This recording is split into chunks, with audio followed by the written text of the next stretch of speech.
دنیا میں اور آخرت میں کامیابی حاصل کرنا ہے تو اللہ نے حکم فرمایا ہے کہ توبہ کرو اللہ کے حضور۔ اللہ تبارک و تعالیٰ فرماتا ہے سورۃ النور میں، جس کا ترجمہ ہے کہ اور اللہ کی طرف توبہ کرو اے مومنو، سب کے سب اس امید پر کہ تم فلاح پاؤ۔ اللہ تعالیٰ فرماتا ہے سورۃ البقرہ میں کہ بے شک اللہ پسند کرتا ہے بہت توبہ کرنے والوں کو اور پسند رکھتا ہے ستھروں کو۔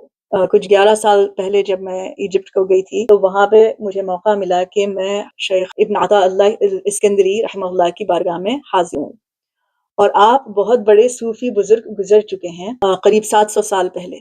آپ کے بہت ساری تحریریں ہیں، بہت ساری کتابیں ہیں جو آپ نے تصنیف کی ہیں، جن میں سے ایک ہے تاج العروس الحاوی لتہذیب النفوس، یعنی کہ نفوس کی پاکی، اپنے روح کی پاکی۔ آپ کی کتابیں دنیا بھر کے اسلامی اسکولز میں، کالجز میں پڑھائی جاتی ہیں۔ ابن عطا اللہ یہاں پر اپنی کتاب میں شروع کرتے ہیں کہ اگر تم اللہ کے حضور توبہ کرنا چاہتے ہو تو اپنے آپ پر غور و فکر کرتے رہو، اس سے خالی نہ رہو، اور یہ غور کرو کہ تم نے سارا دن کیا کیا۔ اگر ایسا عمل کیا جس میں اللہ کی اطاعت ہے تو پھر اللہ کا شکر ادا کرو، اور اگر ایسا عمل کیا جس میں اللہ کی نافرمانی ہے اپنے آپ پر ملامت کرو کہ یا افسوس کرو کہ صراط المستقیم سے ہٹ گئے، اور اللہ سے توبہ کرو، استغفار کرو۔ تو یہاں پہ یہ بتایا جا رہا ہے کہ ایسے نہیں سب کے ساتھ بیٹھے ہوئے ہیں اور ہنسی مذاق میں بس بول دی کہ ارے یہ غلطی ہوئی تھی بس اللہ معاف کرے، you have to be sincere. آپ میں سنسیئرٹی ہونی چاہیے، خشوع خضوع ہونا چاہیے، اللہ کے سامنے توبہ کرنا چاہیے، غمگین ہو کر، اپنے آپ پر ندامت کر، حزین ہو کر اور پست ہو کر اللہ کے سامنے ہیوملٹی کے ساتھ ہمبل ہو کر توبہ و استغفار کرنا چاہیے۔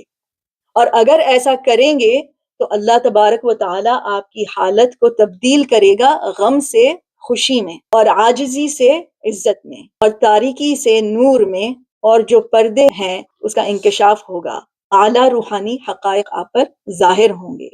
اپنے حالات کو بدلنے کے لیے ہم کو غور و فکر کرنا ضروری ہے۔ اس کا یہ مطلب نہیں ہے کہ ہم صبح شام بس غور و فکر میں بیٹھے ہوئے، یہ نہیں بول رہے ہیں، کیونکہ ہر ایک کو کوئی نہ کوئی کام ہے، مگر آپ اپنا وقت نکالیں، رات کے وقت جب آپ کے سارے کام ہو جاتے ہیں اس کے بعد بیٹھیں، اپنی جگہ بنائیں، اپنی نماز کی جگہ بنائیں، یا نہیں آپ کو وقت نہیں ملتا، آپ کی جو نمازیں ہیں اسی میں آپ اپنا ایکسٹینڈڈ وقت نکال کر اس میں اپنے آپ پر غور کریں، اپنے اعمال پر، اپنے حالات پر۔